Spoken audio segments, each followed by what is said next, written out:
I've realised I want to have a small notepad for pen and paper when I go because I have thoughts that I want to capture and I just want to be able to go without taking my eyes off the thing. Ow, that's my hand! Just deal with someone's Talia's face.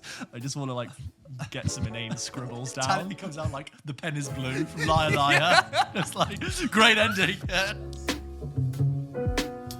Yeah.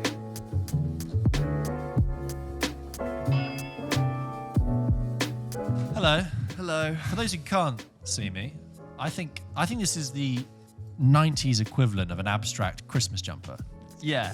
I'm wearing the equivalent of a bus seat. It's like you ripped I was gonna say it's like you ripped the material off the Jubilee line and thought that's a jumper And stitched it together. Yeah. It's a bit like, 90s dad. It's a daddish vibe. But then look, if I turn around, sorry to our listeners who can't see this. Oh, a target. It's like not a It's like target. an ace. It's like an ace of diamonds on the back. It's a completely different pattern. Same color palette, but completely different. It is that like the tube TFL look is quite distinct, isn't it? It's like sort of primary purplish hued colours. Well, it's whatever the line is. There's a distinct thing. So name a I've line. Never noticed. Don't- Bakerloo. Name a line I go on regularly. Northern line.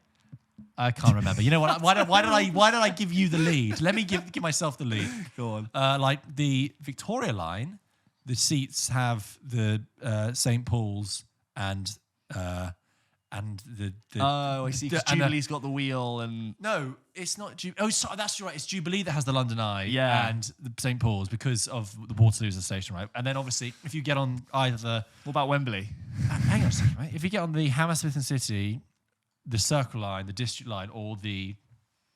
Jubilee line. No, what's the... Northern. No. District No. Circle. No, the Amersham one. The fucking Metropolitan line. Yeah. Those are the same tubes, and if you look at the seat swatch, it has the colours of each of those lines. Green, yellow, pink, and maroon. Purple. Not purple. Aubergine. Yeah. Claret. It is No, it's not aubergine. claret. Whatever, wine colours. It's They have sickly those sort of aubergine. stitched. This is a terrible opening. I'm so sorry. We're talking about fucking train seats, tube seats. But that is there. And then if you go on, like the Northern, and the Elizabeth line, obviously it's got purple now. Stitched Yes, through. Elizabeth line is very on brand. there's- It's like futuristic space station meets TFL. It really is. Isn't it? Welcome. Have you been on it? Yeah, I've been That's on it. great. I Yeah, think yeah. it's I'm expecting to fantastic. see like Jin Ursa running away from some death troopers. Yeah. Some guy in a helmet going like that. You know? Yeah. Yeah, the Elizabeth line took its time, but I enjoyed running around it. God, I don't know why. Yeah, so the jumper, that's what this episode... George looks like a tube. That's what you can take from this. I look like a tube suit. No, it's just a 90s jumper, and that's how we've begun the show today. Did you see lots of films this week? James, I went to the cinema 3 times. Same. So we've actually... We bleed for this. Guys, we've got a lot of films to talk about this week because we have been busy going to cinema. And also, I cannot say this enough. All the films are out. All the films are out TV's now. Yeah. I can see 3 films a week and I can finish my week being like, there is still so much. People ask me, did you see this? And I'm like, no, but I've been to the cinema 3 times. Do you remember that time, like earlier in the year, when we were like, we can talk about one thing per episode? What's out this week? What one thing? I guess is we'll out just talk about what our favourite movie openings Yeah. were. And Instead. now it's what like- was that time? And now it's like, it's fucking like the run on the market, Explosion and of there's content. everything. You know, Avatar 2 is. I'm not saying you want to see it, but that's coming out in 2 weeks. Oh, Jesus. I also feel like the hype is not. Well, yeah, but you I'm not say that, saying but that's they the released a barometer trailer of and the it got great like film. 5 million views It did in do like very well, 86 hours. I'm sure it will do well. 3 hours, by the way, that film. Of course it is. Shocker. Yeah. I thought it'd be a tight 90. Yeah. The film that cost $1 billion. Right, yeah, and so we have been out to see a lot of stuff. Like last week, for those who listened, we had Black Panther: Wakanda Forever, Barbarian, and Armageddon Time. Yeah. This week, we've been to see a whole crop of interesting, slightly smaller scale films. We've got the Harvey Weinstein MeToo drama, She Said. We've got new British celebrated debut film, Aftersun, which is Paul Mescal's new film from Normal People. And we've got Bones and All, Luca Guadagnino's new film. Of course, Luca Guadagnino made Call Me By Your Name, and then the remake of Suspiria, and much else besides. And it's got Timothee Chalamet and Mark Rylance in it. So interesting projects with interesting talent.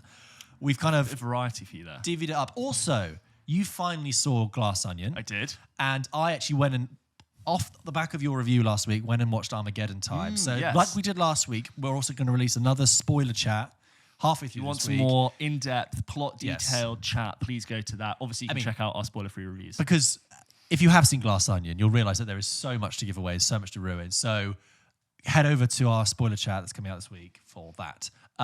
So I think really, James, we should just get stuck in. Let's do it. And start reviewing the bloody films. Hey guys, it's James. Sorry, just a quick one. I'm currently editing the podcast. I know we just said that we were going to do a spoiler discussion of Glass Onion, but after we recorded the show, George and I realised that Glass Onion is actually only going to be out in cinemas in the UK for a week. Then it's coming out of cinemas, and then it's going to come back on Netflix on the 23rd of December. Because there's so much to spoil for this show, and we don't want to ruin it for anyone, we're actually going to wait and not put out our spoiler chat for this film yet. So ignore what we've said.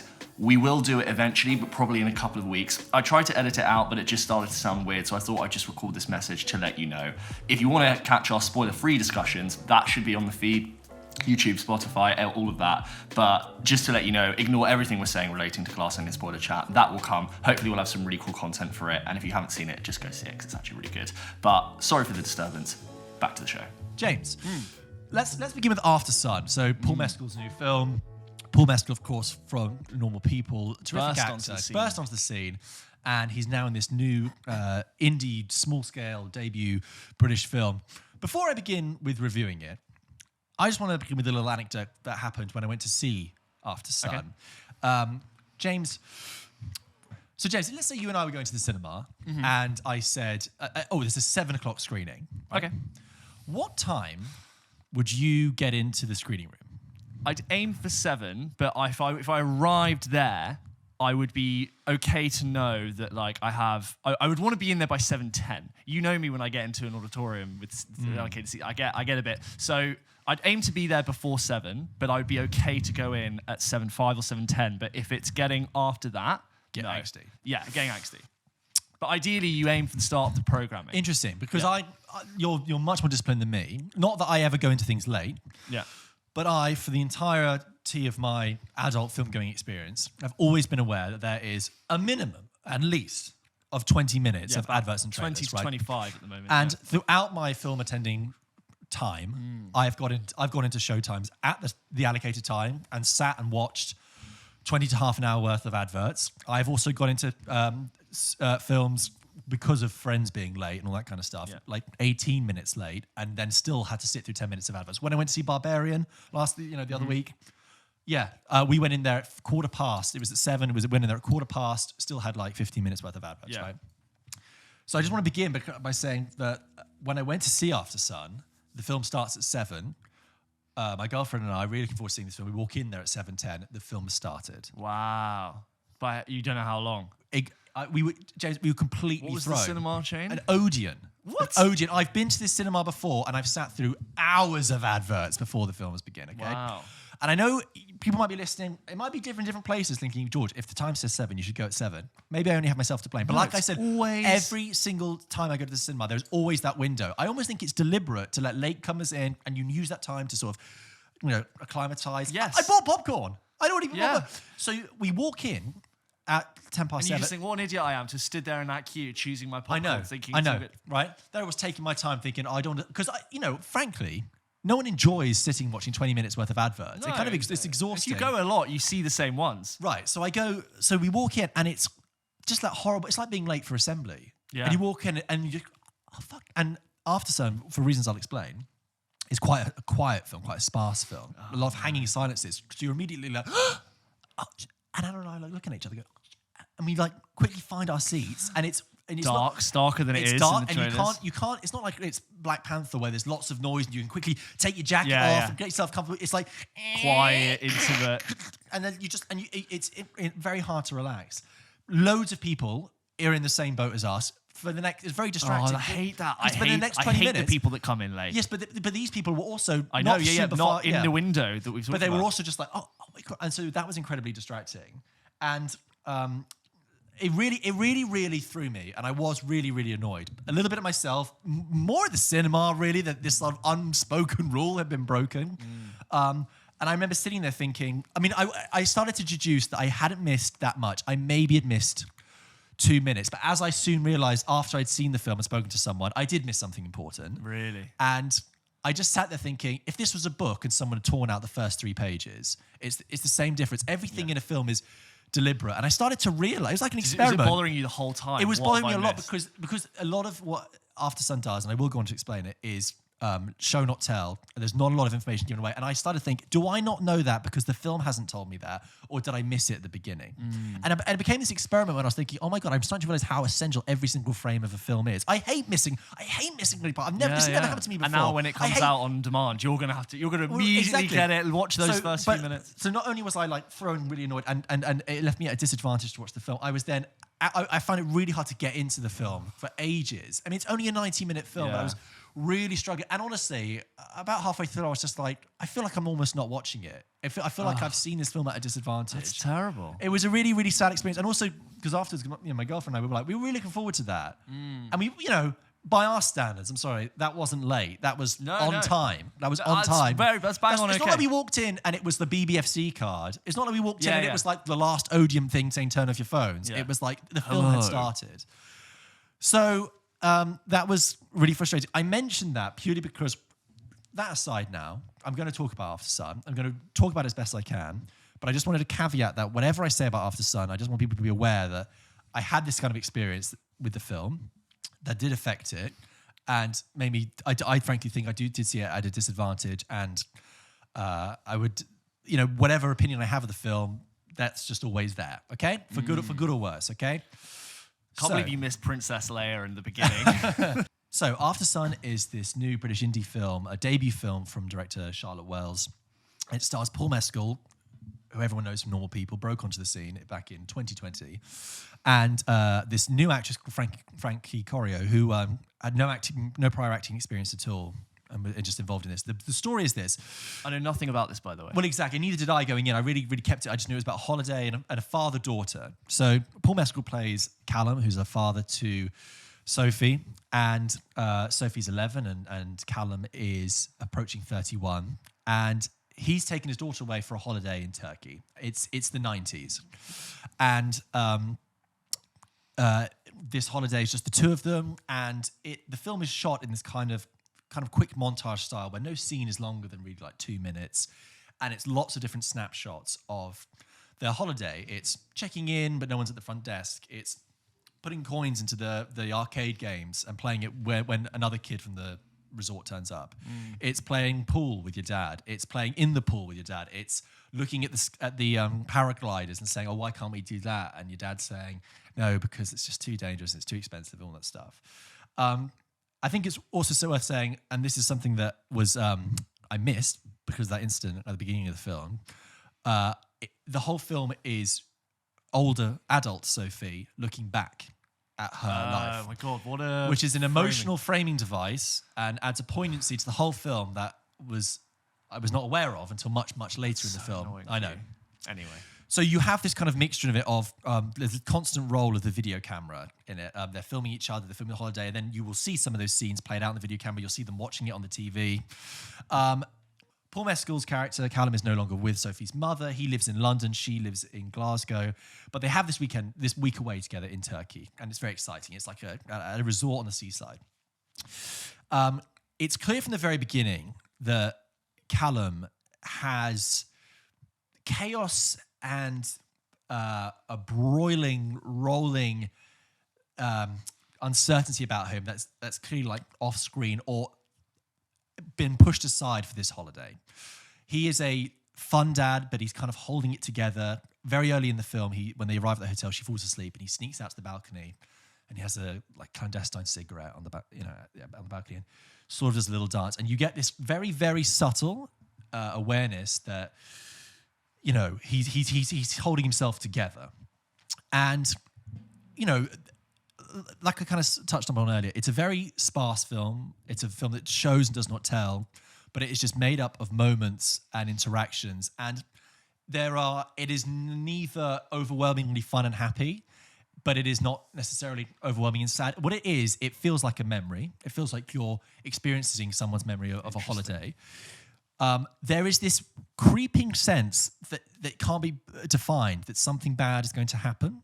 This sort of latent anxiety in it that something is going to go wrong. Like you do you know that feeling you get when you know your holidays are going to end, you don't want to have it? Yeah. That sort of creeps in there and you're wondering, is something about to really happen? And that kind of looms over the landscape. I think what the film comes down to being about landscape.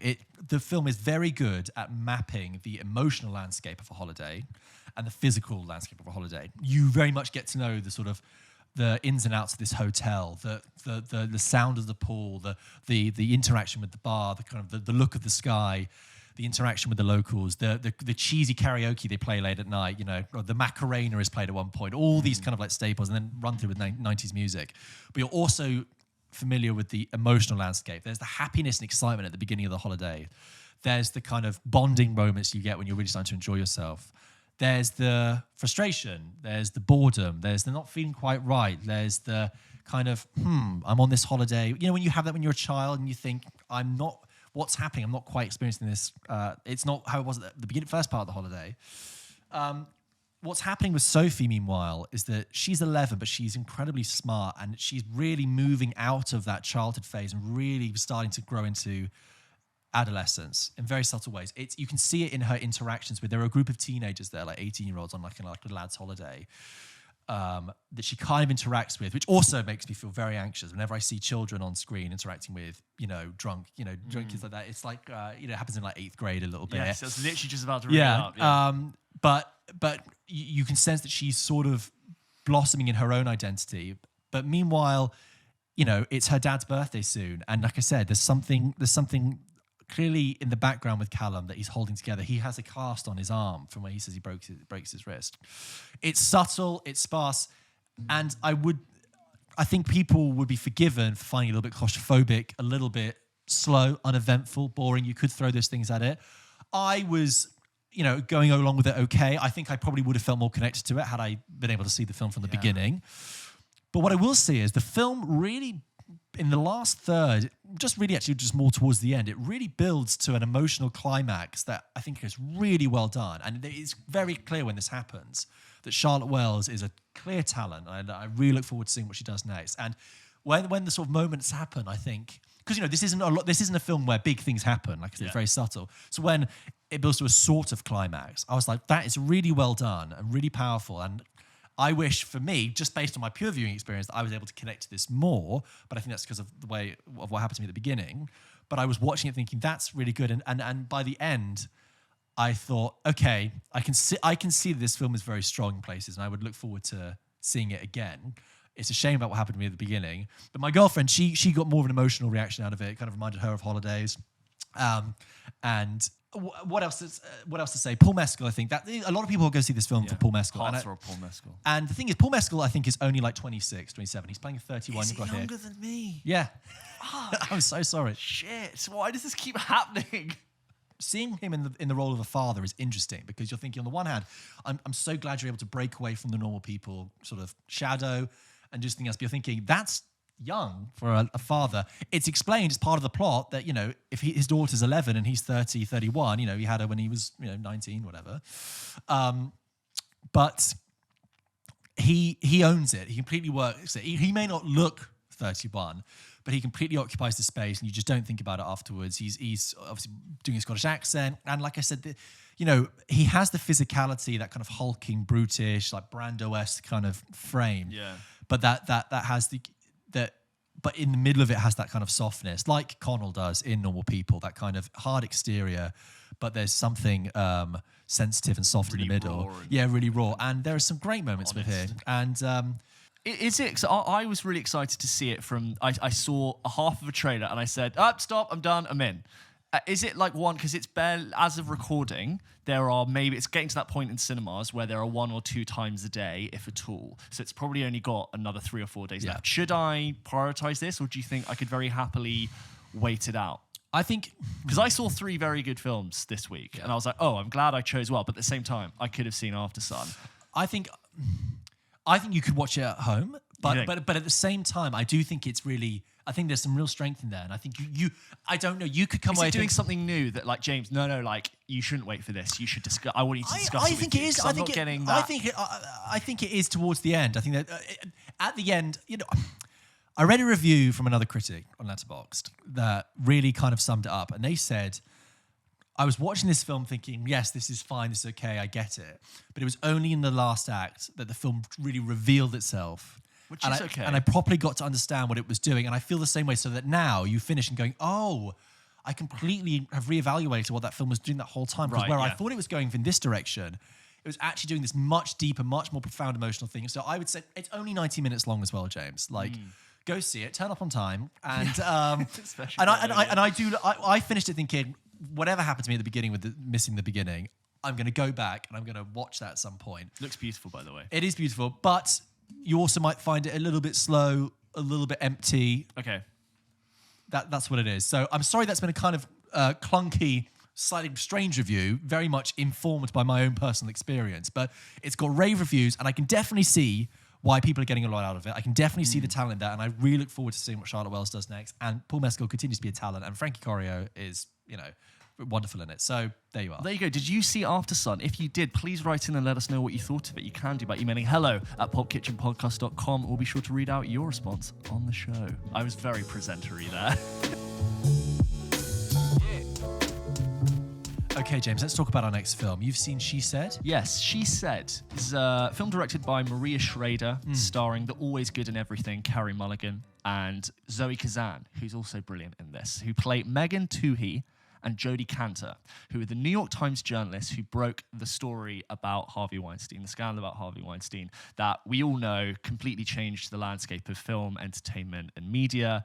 And so this film opens with quite an interesting setup, and it starts with some news articles and news pieces about the revelations that came out in 2016 about Donald Trump right before he got elected. Yes, yeah. And all the voiceover that was leaked about him being, boasting about sexual abuse and basically saying that he could get away with whatever he wanted. And in any other normal scenario, that story would have killed any presidential candidate. It would have just completely ruined someone. But the most dangerous thing about that story is that it didn't matter and no one cared. And what that means is that it starts with this tone that maybe all of this work that these two journalists are doing might not even matter, right? And so from that allegation, the thing that comes out about Donald Trump, these two journalists from the New York Times are right, what it seems that, sexual assault is completely rampant throughout the entire industry. What should we investigate? And one of the things they start thinking about is Hollywood and how there have been murmurings about what it's like as a work environment at Miramax, and most specifically working for Harvey Weinstein. And what I think is really interesting about this film is that it's the story we all know. It was impossible to avoid, but it's one of those, here's the story of how that story happened.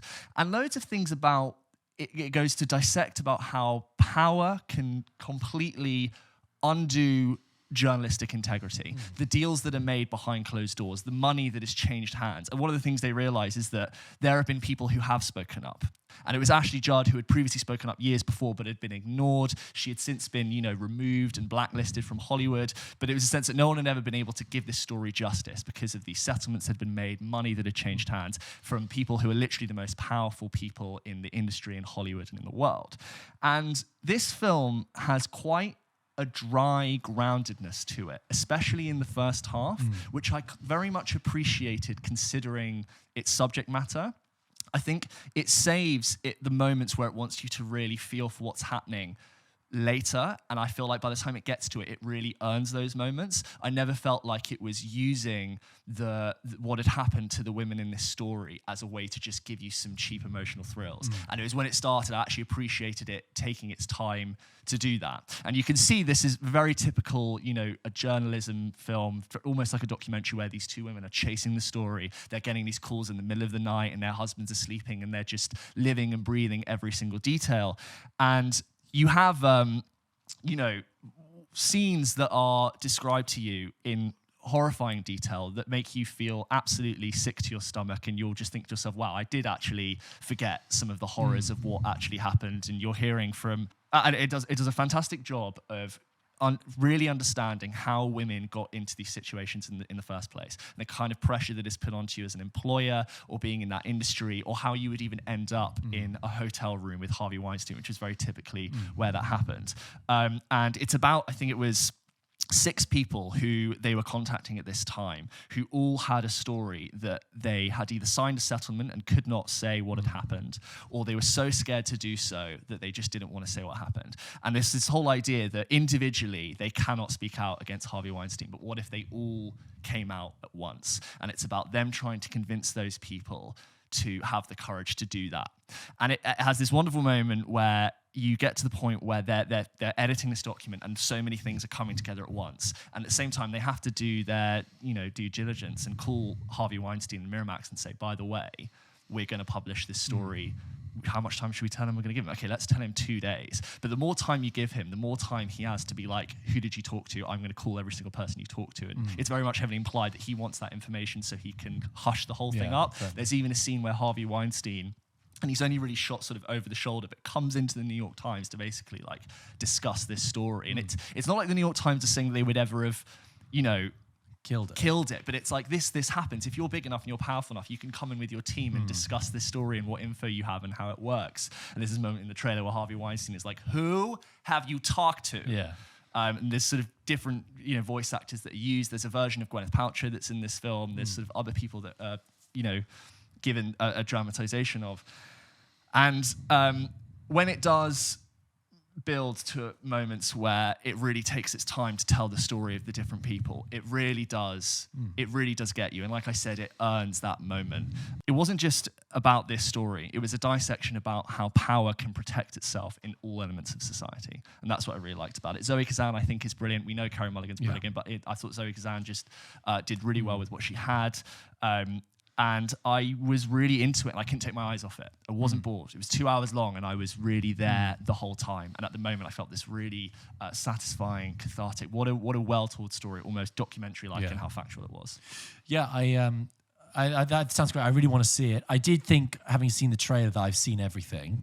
I don't think that's true. But okay, good, because I was like, this trailer's basically showed me every single beat. I mean, I love a tale like this. Like, unless you're really well read on the individual stories, I don't think that's true. I was working in film the day the allegations came out in October 2017 at an event for BAFTA. Wow. And we were doing the sort of 7:00 in the morning roundup together to start the day, and there were people there who were much more senior than me. And they all said to everyone, they're like, have you read this stuff about Harvey Weinstein? And there was because these people had engaged, worked with him and stuff, not for him, but like obviously encountered him in the industry. They were like, yeah, I know, this is it. Yeah. But one thing it does, talking about ramifications of what it means to investigate a story. There's a really great moment where Zoe Kazan realized she's got to fly to 2 different places to try and track down these people and basically plead with them to hear their story, because she heard from someone else that they had an incident, but it wasn't for them to say. So she flies to sort of somewhere in California to this woman's house, and she goes and knocks on the door, and she's not in, but her husband is there. And she says, oh, hi, I was wondering if your wife is in. He's like, no, she's not here. What can I do for you? And she's like, oh, I'm an investigator for the New York Times.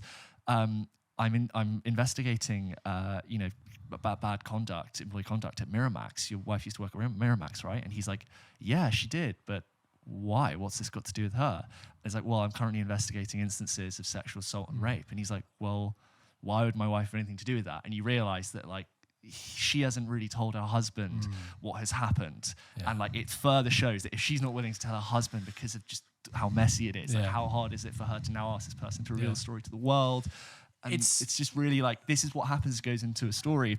I'm sorry to cut you off. There's another moment when they find out that Hollywood Reporter are also investigating the same thing as them, and they realize that they're now racing against a clock to get this story when they can't rush it, because they need to convince people to all jump at once. If they don't have a name, if they don't have evidence, it basically doesn't have any fire behind it. And so they're now running against the clock, want to publish the article, but also don't want to rush it to not give it the legs it deserves.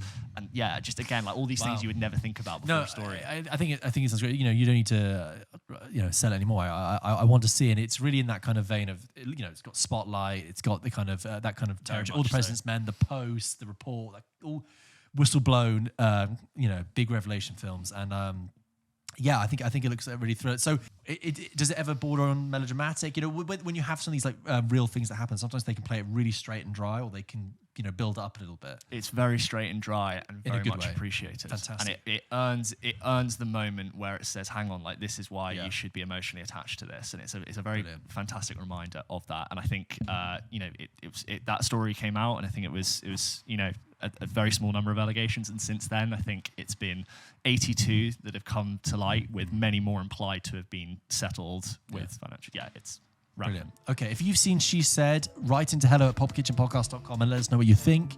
Do you agree with James? Do you disagree? Let us know.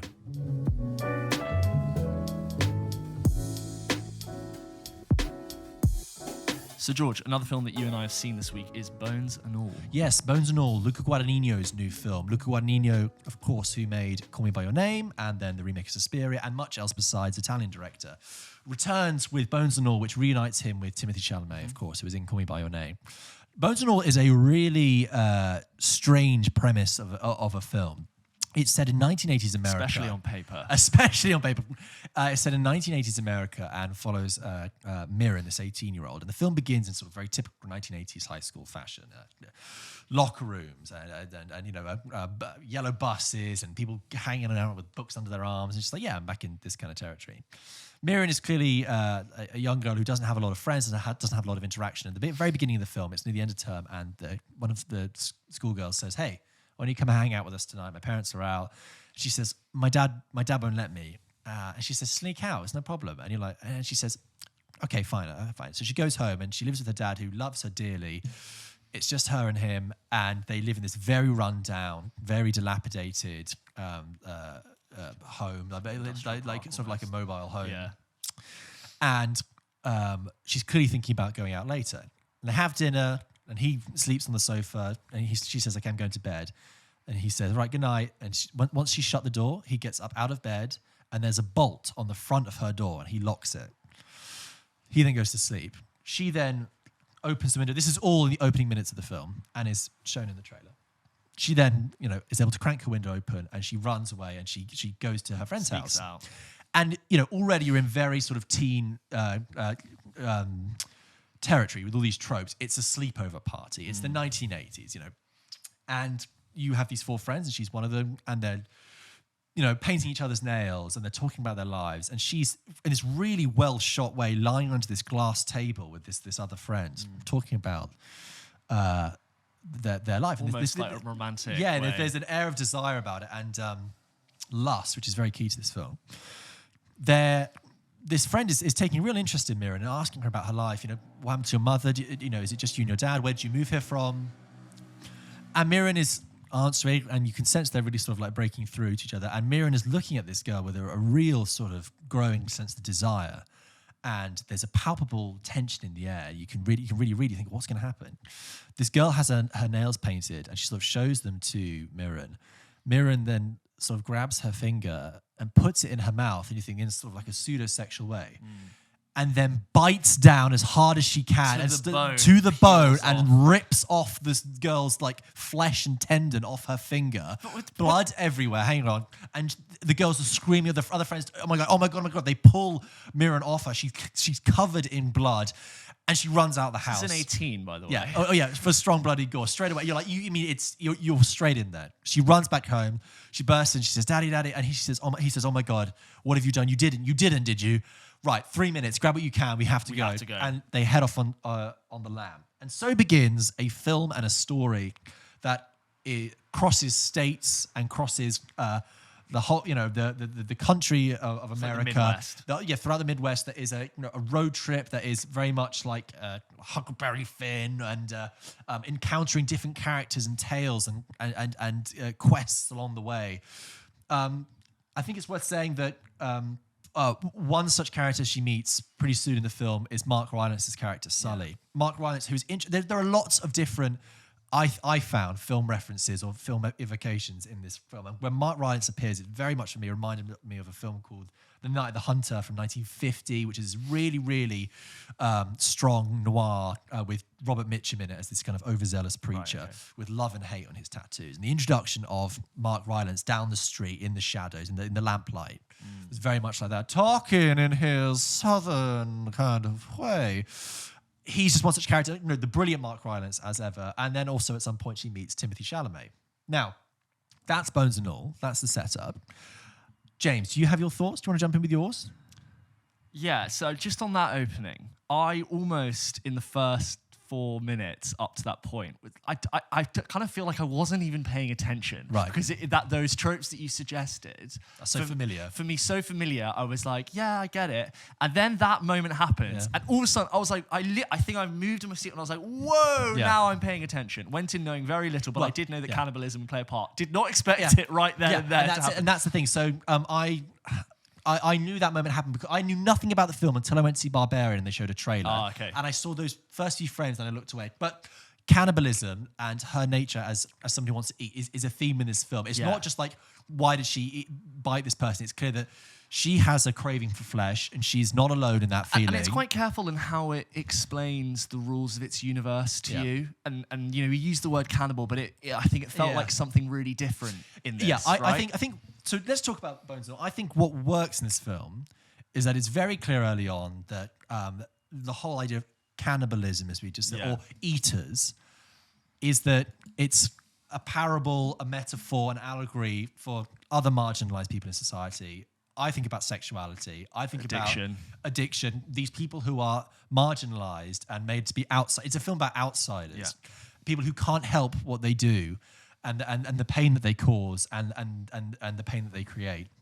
I think you have some really wonderful shot moments. It's a beautiful. It's a love letter to the Midwest. Luca Guadagnino is a really stylish guy. I think he has his own interior design practice or his own architecture practice now. He's just clearly an air for taste and designing and flair. And the 1980s Midwest has never looked so good. Not overly done, not overly stylized, but I think it's shot on film and it kind of has that kind of warmth to it. You have. Really tangible, uncomfortable moments. In the first half an hour, I was like, this is, what am I watching? I love this blend of coming of age, sort of sexual horror, gore, epic, buildings Roman thing all coming together. Whenever Mark Rylance is on the screen, he absolutely lights it up. Maybe just a touch chewing the scenery, perhaps, but I think I think he's brilliant in it, and I think it's a character that I won't ever forget. I don't think I've ever experienced or seen a character like that before. True. And it's a performance from Mark Rylance I probably won't forget either. It's truly unique. It is still very Mark Rylance. It's very sort of slightly shy territory that Mark Rylance really. But the theatrical drama is there. The theatrical drama is there. I think. If I can, please. The opening sort of interaction between her and Mark Rylance is a really interesting passage of the film. That all said, I have to say that I think it's a film that, despite this really strange, really knotty and interesting, palpable premise at its heart, I think it's a film for me that the longer it went on, the less interesting it became. Wow, really? And I got bored, frankly, and I felt nothing towards the end. Mark Rylance is great. Timothee Chalamet, look, I like Timothee Chalamet, and he's good. For me in this, he was given just a variation of a Timothee Chalamet character. I saw nothing new in this. I got a more interesting Timothee Chalamet performance in Don't Look Up than I did in this, right?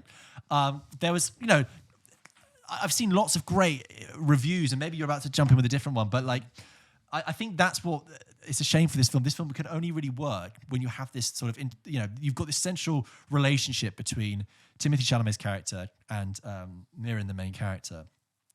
And I wanted to, it only works if you're invested and you care about this. And I just found that I really, really didn't. And there's quite an emotional scene with Timothée Chalamet with a monologue.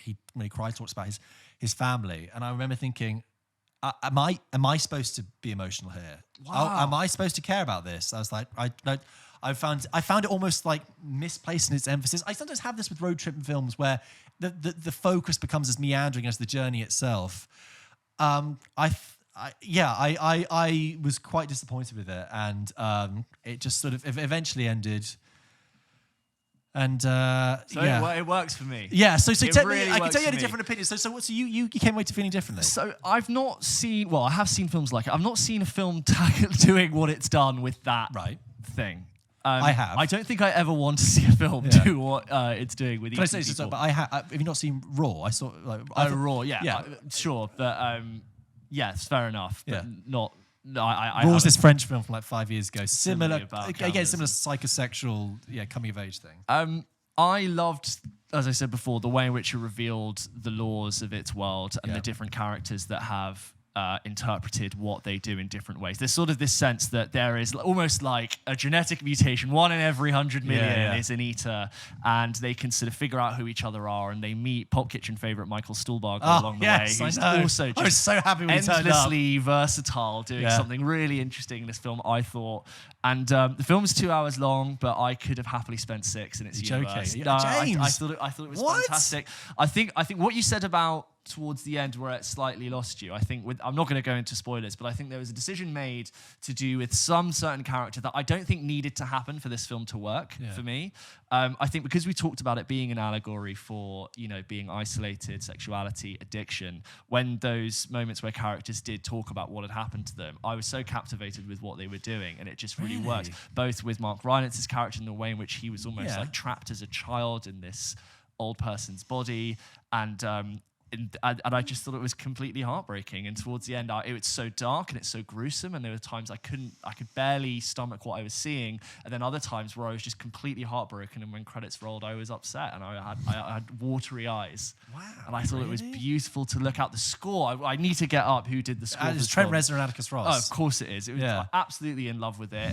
There was moments of absolute horror and despair. There's this sense that it's like a heart of darkness descending down into this impossible pursuit of something that might not even be what you thought it was. I don't want to go into what that is because I think it could potentially be a spoiler. I don't even know. I think the moments where I did fatigue is relating to a character which I think they didn't need to bring back. I was like, that moment you had with that person was complete for me. Yeah. And I think if you've seen it, you'll know what I mean. And I think the way in which it sort of quickly crescendoed, I thought that was not necessary. But as I said, like the ways in which it's revealed itself, it never really felt about something about cannibals. It felt about something completely new. Same way, annoying reference, if The Last of Us never really felt like a zombie film, it felt like its own thing, even though they kind of are zombies. But I'm amazed. That's the most that's the biggest. That's the most disagreed. Separated. But I don't. I really don't. I don't. I can't. It's not like I can pinpoint and say, "Well, there's your entry point." I just didn't get in there. I just don't. For me, the film just increasingly became less and less interesting. I just didn't. Wow. I don't. I don't. I can't. I didn't ever. It's not like when I saw Aftersun. We should talk spoilers after this. Yeah, maybe we should add it in the spoiler chat. But it's not like when I saw Aftersun and I was like, well, I can see that's a very emotional moment. That is kind of working for me, and would have worked for me more. Yeah. When I saw Bones and All, I couldn't believe that was. I didn't think anyone else in the screening room also thought that. I was bored. I you know what it was? For a film that was so crazy and had this really like gnarly premise, I barely thought about it once I got home. Wow, it's stuck in my mind. How can we have such a different reaction to a film? Did I miss something? Okay. Was I in a wrong mood? I don't think you potentially could have been in a bad mood, but I was grit, like I said, from that thing that happening in the first 4 minutes. It was like, hey, this is something really special. It's very different. But like that grippingness wore off for me. Like I said, it just became more commonplace. No, I think there were so many great moments where they had serious consequences for what they needed to do. You and I are going to need to talk about this in spoiler We need to talk about this in spoiler terms. Otherwise, people who haven't seen this are just going to go, okay, look, I think you and I, if we're going to talk about this film anymore, we need to talk about it in spoilers, and we'll put it in the spoiler thing we're going to release later this week. But for now, I think what I can say and what we disagree on is that I personally found it to be overlong and not emotionally involving, and less interesting the longer it went on, and really kind of lost its interesting, gnarly premise. You, however, could have watched another 2 hours. Right, there you go. Interesting. Please let us know. Let us know if you've seen it, because I keep seeing rave reviews elsewhere, and I think, am I the only one? Let me know if you've seen. Let us know. Me. You can let both of us know if you've seen Bones and All. Write into hello@pulpkitchenpodcast.com, and then we'll settle this, James. Well, no, I think we could both just disagree. Yes, I know. Anyway, there you are. That was Bones and All.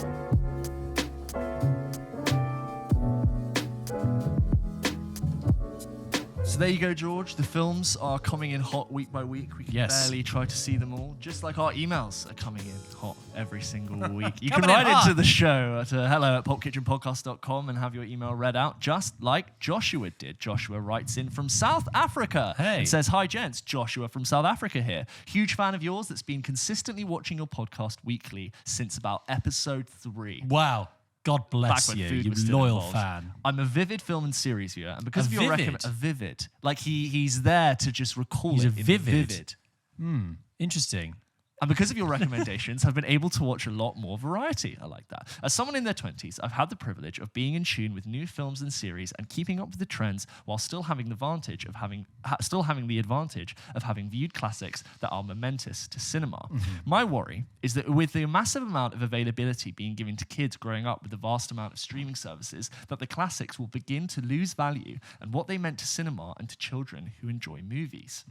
Do you think there is a way to prevent this, or a way for kids to enjoy old classic movies even though the CGI or graphics would be outdated for them? Because honestly, no kid should go through life without knowing the famous and iconic "I am your father" speech. Love the podcast, and I'm so proud of you guys for reaching 50 episodes and consistently posting brilliant dynamic you two share. P.S. Completely agree with the view on Hacksaw Ridge. Sorry for the long email. Thanks, Josh. I feel like that Hacksaw Ridge take is just going to haunt us forever. We're not saying. I mean, you said it was a stinker. We did go hard. Yeah, I mean, I think you more so than me. Oh, don't shake the blame onto me, baby. No, I don't. You know, it's not the worst film I've ever seen. I just think it still baffles me how much people like that film. But anyway, as a lot of people, they often ask us to like kind of fix cinema, which yeah, I kind of we had a very similar question before. There was a bit like this about the state of cinema and if people are watching Marvel too much. And the thing is, I guess off the cuff, what's gonna keep cinema alive and keep people connected to the wider history of cinema, and it's people. I wasn't going to say Podcasts this like this. Well, no, it's not podcasts like this. Well, no, it's a wider thing of like talking about cinema and talking about films, exposing people to good films, to good cinema, creating and sustaining the film culture that keeps cinema alive. Marketing. Because if you don't talk about films and compare films and analyze films and discuss celebrate films with the your ones mates, that are good as well, and celebrate the ones that are good and joke about the ones that are bad, and look at why films work. If you don't do all the extracurricular talking about film, there is no film culture, and then it's just pieces of content. Yeah. So going to the cinema is one thing. Going to the cinema and talking with your mates about it, that's what keeps film alive, because that's how you trade in opinions, trade interests. Oh, I didn't realize that person had been in that thing. And this one-dimensional piece of, digital content that was on your Disney Plus streamer now becomes contextualized. You may also like in a much wider landscape of film history. So, Never Let Me Go with Andrew Garfield. as well. Not just Amazing Spider-Man 2. Yes. So I think that's it. If anyone is just getting into cinema or just getting into film, just dig deeper. Be and the person who says, "Oh, if you like read that, around you it. would love that." Read around it and talk to people about it, and then in so doing, you keep the dream alive. A person we often quote on this podcast, which is kind of frustrating because Martin named, Luther King. we've named our podcast after one of his films. But Quentin Tarantino was talking on Howard Stern, and Howard Stern was asking about the comments. Yes. So you were guys in the 90s, weren't you? I mean, how would you?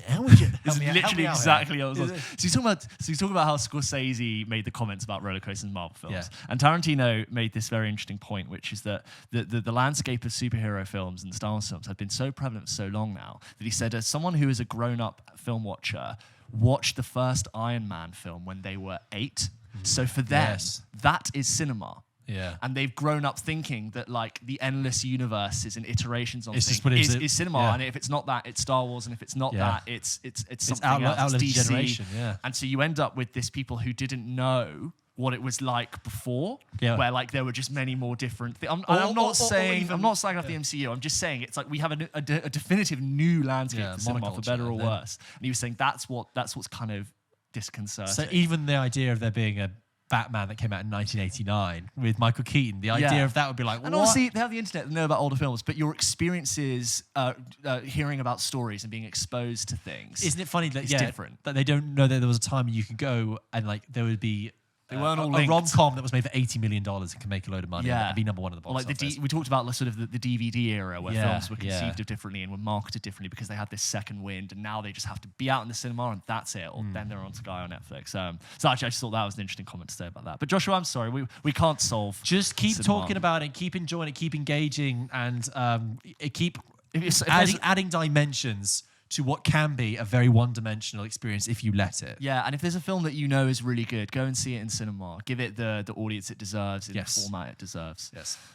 Just for the record, I'm not trying to say like I began that answer with, that Pulp Kitchen is the answer to this at all. I didn't mean that. I am the answer to this. Me! This next one's from Calvin, who says, "Afternoon, gents. Since my last email, I'm now almost caught up. So Yes, I thought I would add to a recent conversation from episode 49 about trailers, George." No, I was just going to say, yes, I remember Calvin, his Yes, name. friend of the show, Calvin. Hey, Calvin. One listener wrote in to complain about trailers, to which you both agreed that a lot of trailers these days reveal far too much. I have to disagree that this is a recent phenomenon. One classic example of a trailer spoiling a plot development was the Terminator 2 trailer from 1991, which revealed the fact that, spoilers, Arnold was playing the good guy, something that is much better kept as a surprise. I agree. There are many older examples too, e.g. the trailer for Carrie in 1976 gives away essentially the whole plot. At the same time, you had some trailers which were notable on how little they revealed, while still being effective in selling the film.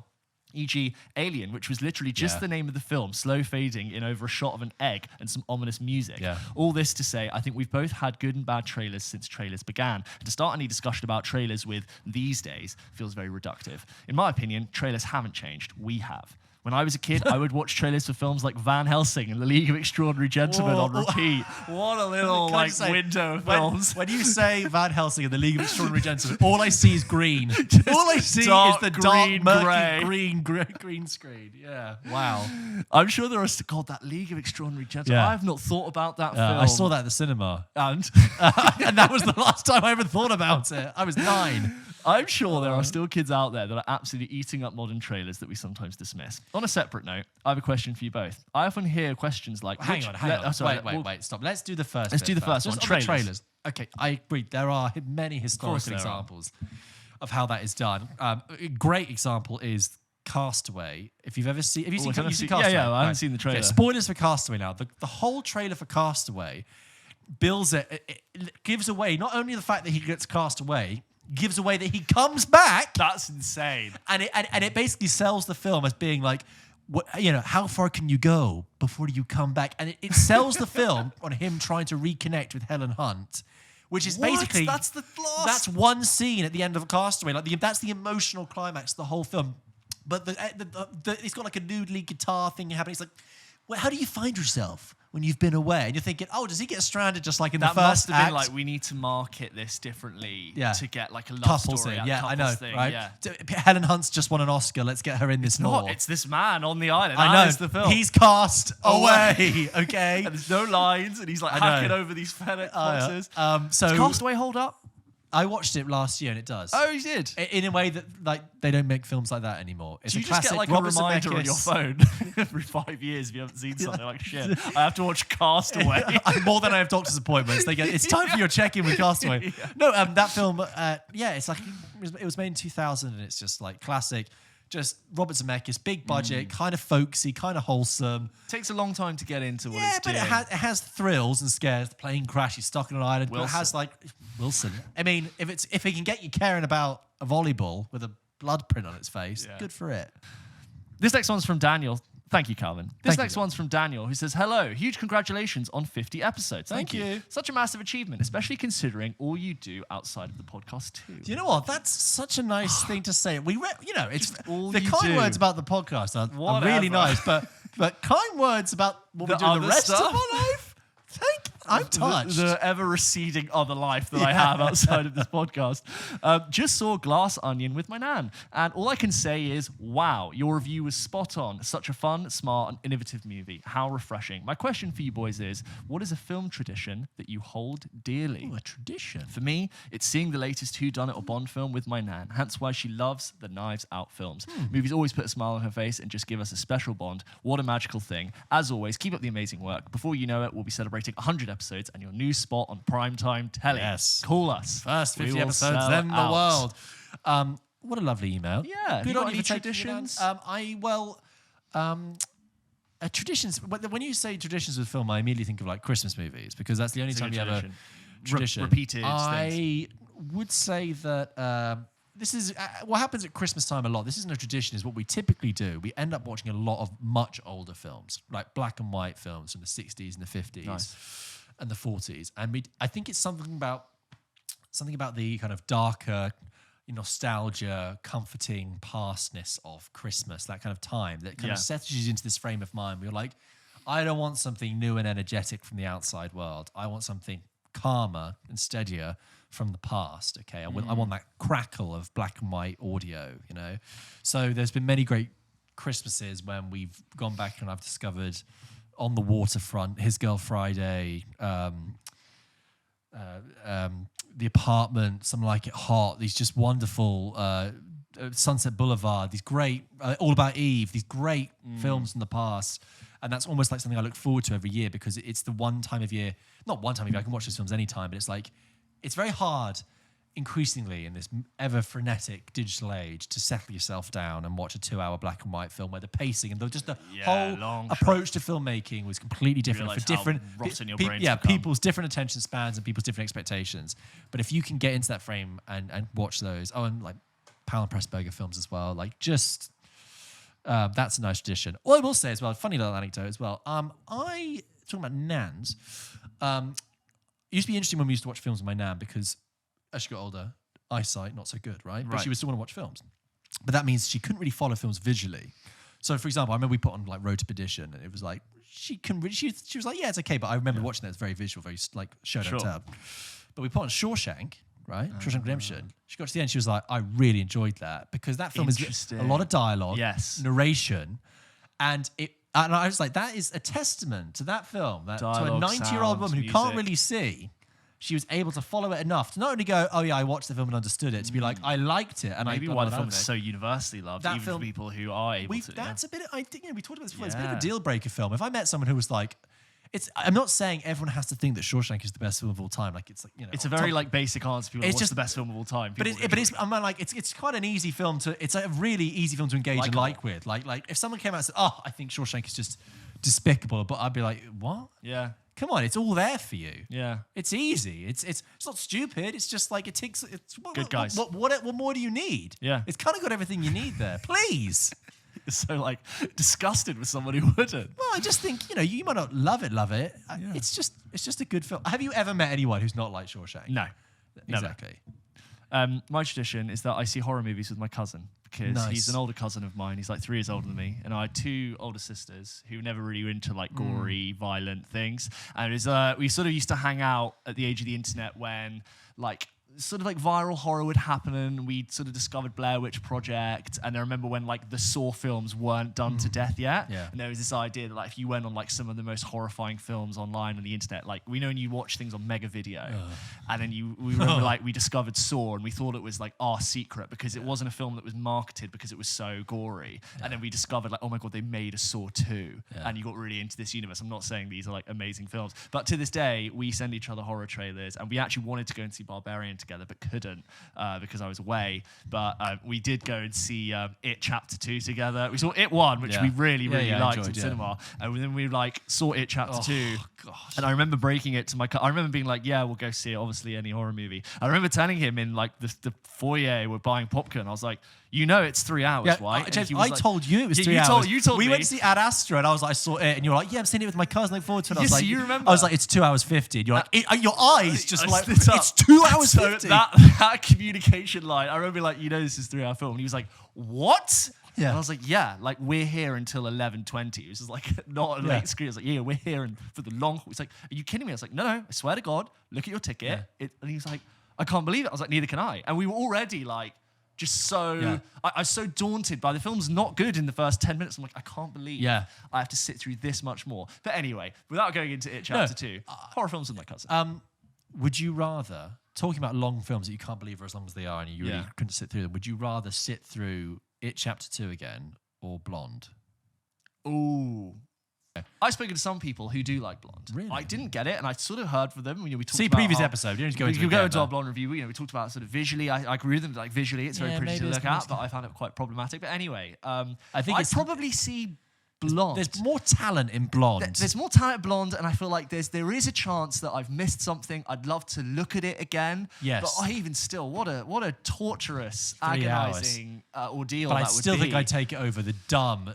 I appreciate the cinematography. When I found out It Chapter 2 was 3 hours long, I was so annoyed at the filmmaker. I was like, how dare you misunderstand what this audience is here for? How have the people who love this and make it not stepped in to go, hang on, what are we doing? That is double the runtime of what it should be, Really? Okay. It's unbelievable. Oh. Sorry, there's been quite a tangent, but Daniel, thank you for your question.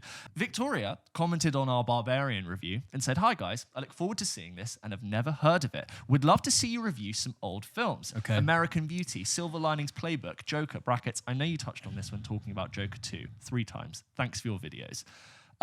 Just a quick one, George. American Beauty, Sam Mendes. Only seen it once, probably like 12 years ago. Can't really give, as we know, I can't give an 12 years ago, can't give an authoritative opinion on that, other than I thought, oh yeah, that's kind of interesting. Silver Linings Playbook, again, saw it 10 years ago. I remember actually quite liking it. Yeah. I know people who really hate that film, who really hate it. I remember quite enjoying it. I remember finding the dance routine kind of sweet. Yeah. I'm sure if I went back to it now, I would find the whole maybe depiction of mental illness a little bit passe, and also David O. Russell's, it just leaves a bad taste in my mouth. Please see Amsterdam review. Please see Amsterdam review. Although our Amsterdam review sounds nicer than we actually felt about it, I realised. We sounded nicer than we actually thought about it. And Joker, look, we've spoken about it. That's maybe a bit like Bones and All. I think we disagree on that. I think I found Joker to be an interesting concept with no idea how to execute it. I feel like Joker. You think it's more of a happenstance that it. It's if like, it does work, you think it's a happenstance. It's like a great pitch. What if we took this really interesting IP that everyone's really familiar with and completely took it in a direction that no one expects? We're going to make it into basically a Scorsese film. We're going to turn it into Taxi Driver. We're going to turn it to King of Comedy. And I go, that's great. Well, what else you've got? No, that's it. That's the film. It's just us doing Joker in Scorsese world. Oh, what? But why? Why have you made that decision? Other than trying to do something different, why? Just let's shoot Robert De Niro. Look at this bit. Okay, mate. Sure, Todd. Sure. But I'm open to watching Joker 2 because that sounds even crazier. I'm really excited. Lady Gaga to as see Harley what Quinn. Joker 2 does. It's a musical because of what I think Joker, whether or not you think it was intentional or not, the way it made people feel in that year, in that time, and how it divided people, I think is what makes Joker interesting. So my gut instinct is it's not going to be as interesting as Joker 2. I don't think Joker 1 was written with a Joker 2 in mind, so therefore I'm slightly apprehensive to think that Joker 2 is going to be as well crafted if it was at all. American Beauty, not seen it in years. I do wonder if it holds up. I kind of think about memories of the film and I'm like, having seen, I'm sorry to interrupt again. I know, but like having seen Sam Mendes' recent output of Empire of Light, I'm not really sure. But I think that's probably regarded as his best film. Yeah, maybe that in 1917, maybe. But yeah, I think I've seen it twice, but not for a really long time. Silver Linings Playbook, I kind of agree. I think people were very Marmite on it, and I was kind of in the middle. Didn't dislike it. There's certain parts that I found really good. I thought it was really well acted, great cast. And Joker Ove. We've covered. This last one is from Charlie. He says, "Hi lads. Firstly, I love the pod. Thank you. Nuanced but not arrogant film chat is a difficult area to find content on. That's very kind. But you've nailed it. Oh, well, thank you. That's it. This is where loads of people screaming at them at radios. No, they're not. I watched 500 Days of Summer last night. Yes, we enjoyed, even though Tom is a knobhead. This is an English person. Yeah. And was left with one thought. What has happened to Joseph Gordon-Levitt? Seems like he would take over films at one stage, but is now in very little. Similar thing has happened to a few other actors. Strange one. Also, have you seen The Bear? Truly brilliant TV series. Have a good one. Kind regards, Charlie. First one, George. 500 Days of Summer is a film we've sort of covered. Yeah, we've sort of covered it. It hasn't really aged well. But classic film that was like massive for people of our age. You cannot doubt its cultural impact. Huge. Great soundtrack. I watched it like 4 times. Mass appeal indie film, right? Really enjoyed it. And then I grew up. And then I looked back and was like, that's a bit weird decisions for a character quite to make. Egocentric male, and it really underwritten female gave character. Zooey Deschanel her typecast of the Manny Pixic dream girl. Yeah. But I don't have problems with it. There are some individual sequences which I still think are very brilliant. I agree, but problematic. The expectation reality scene. Excuse me, sorry. Joseph Gordon-Levitt. Sorry, I get so emotional when I'm talking about him. Joseph Gordon-Levitt, I've always liked, and I agree. He does seem to have fallen away, but he has been in some stuff. He was in an Apple TV Plus show called Mr. Corman. Great. Exactly. You hear that silence? Yeah, no one watched it. Yeah. And he was Apple TV back. No, he was on Paramount Plus in the Uber. It's like the We Crashed Uber, same formula. He did that film about Edward Snowden. Called Snowden, which completely missed the point of why it made it all about Edward Snowden and not really about the issue. And that's what Edward Snowden said. He was like, I'm not the story here. The story is that, government's still But I always think Joseph Gordon-Levitt comes across as a really charming, nice guy. I would like to see him in more. He was in Trial of the Chicago 7. He was good in that. Yeah, but that's a massive ensemble cast, and he wasn't on trial. Yeah. So it's like Eddie Redmayne's in that film. Have you seen that video about how only thing Joseph Gordon-Levitt does as Inception is explain things? Yes. And you realise, oh my God, he doesn't. He's just there to explain the plot. Basil There's exposition. nothing down there. It's just raw subconscious. Yeah. It's fantastic. Well, there you go. Well, thank you very much, Charlie. As always, if you have thoughts, questions, concerns, you want to just write into the show to say hi, you can do by emailing hello@pulpkitchenpodcast.com. We will do our best to read your email out on the show. Okay, James, as ever, let's end the show with a quick game. Let's this do it. time, I'm putting you in the hot seat. We're going to play a game that we haven't played, I don't think, since like the early days of this show. I think it was part of another game that I maybe did. Okay. Okay, so this is, I'm going to name a film, and you have to tell me the year it was released. And this is a game for you to dish because you know. I'm surprised you even have your phone because you just know every single film. Anyone who listens carefully to this show will know that I often just go, George, and he just he'll fax it to the room. But yeah, okay, go on. I'm not so good with it. I feel like I'm normal at this. Okay. We'll see how well you do. Okay, here we go. Guess the year these films came out. In 3, 2, 1. Jaws. Oh, 19... shit. Wrong, 75. Rocky. 77, 8? Oh, I'm afraid not. I'm afraid 76. Oh. Good Morning Vietnam. 79? Afraid not. It's 87, James. Oh, I was really off. The Hunger Games. 2010? 2012. A Bug's Life. 2001? 1998, James. Oh, it's old. 7. 2000 and... No. It's 90s. It's 98. 95. The Italian Job. The original. 53. 53? How old do you think Michael Caine is? It's 1969. That's not bad. Spice World. 2000? That's the Spice Girls movies. No, I think they'd broken up by then. This is 1997. Okay, all right. RoboCop.